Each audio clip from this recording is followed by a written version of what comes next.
Welcome. When we hear the word Inquisition, our imagination conjures dark dungeons, sinister fanatics in black hoods, and endless bonfires consuming thousands of innocent women. Popular culture, films, novels, and video games has built a lasting image of the Dark Ages, where human life was worthless and a single careless word could land you in the clutches of torturers. But what if I told you that most of these images are the product of later-era propaganda? What if the Inquisition, for all its severity, was actually one of the most progressive judicial systems of its time? And most surprisingly, the witch hunt and the work of the Inquisition were often entirely separate and sometimes opposing processes. Today we will dive into documents, numbers, and real interrogation records. We will find out why almost no witches were burned in Spain, who was truly behind the mass executions in Germany, and how legal bureaucracy, strange as it sounds, actually saved lives. Let's start with definitions. The word inquisitio simply means investigation in Latin.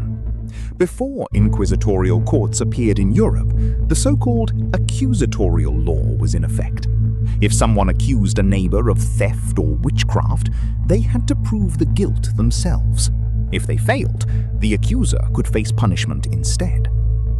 The Inquisition introduced a new format. The judge himself initiated the investigation. And, contrary to the myths, the primary goal was not execution, but repentance. The myth of the all-powerful church. Many people think the Inquisition was a single punitive body. In reality, there were three.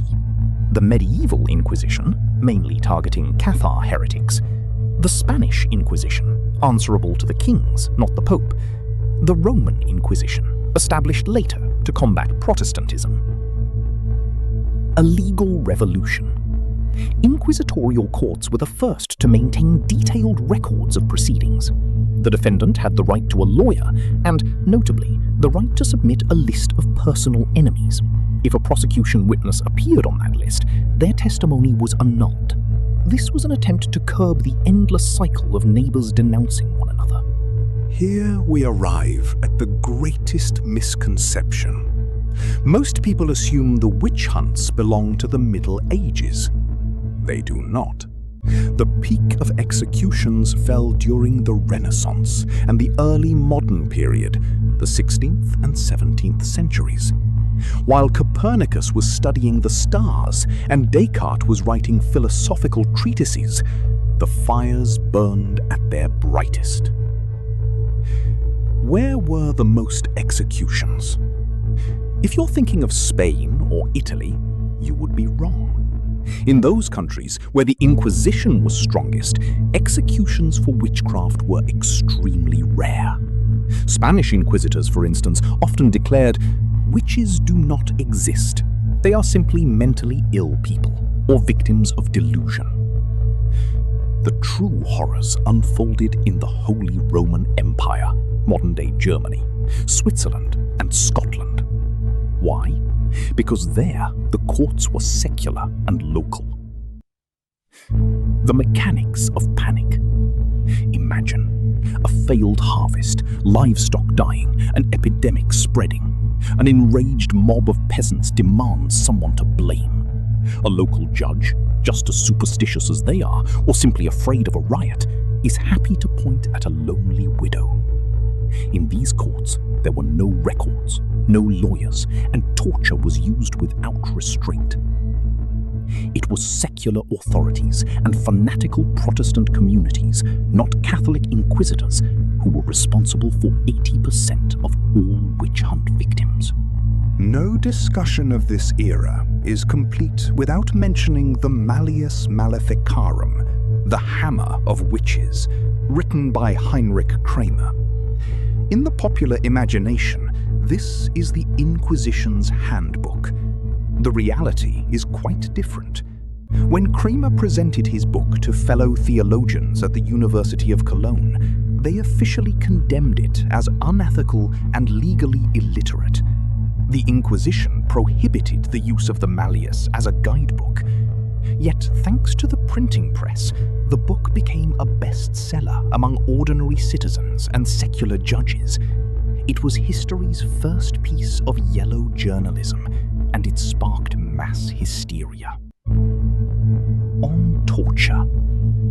Yes, torture was used, but in inquisitorial courts, it was strictly regulated. Sessions could last no more than 15 minutes. Drawing blood or causing permanent harm was forbidden.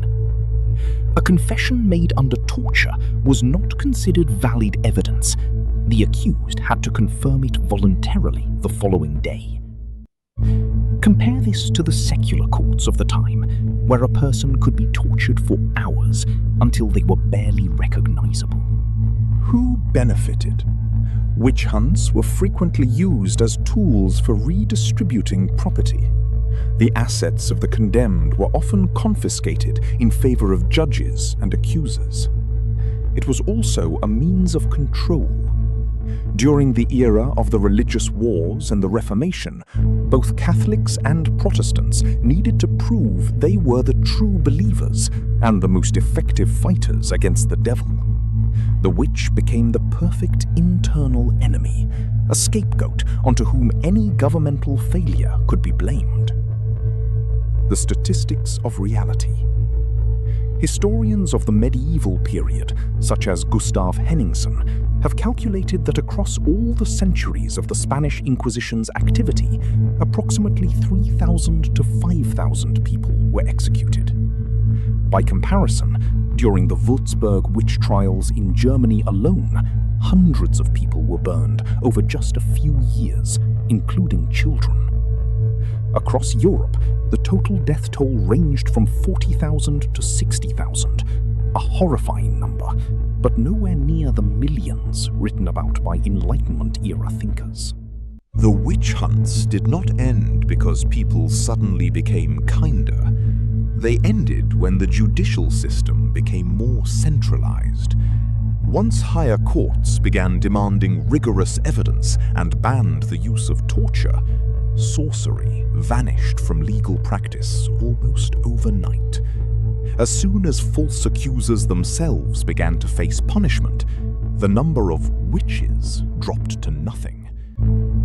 The history of the Inquisition and the witch hunts teaches us how easily fear and disinformation can turn ordinary people into executioners. But it also shows us that law and bureaucracy, as dull as they may seem, are often the only barrier standing between civilization and a rampaging mob. Separate myths from facts. See you soon.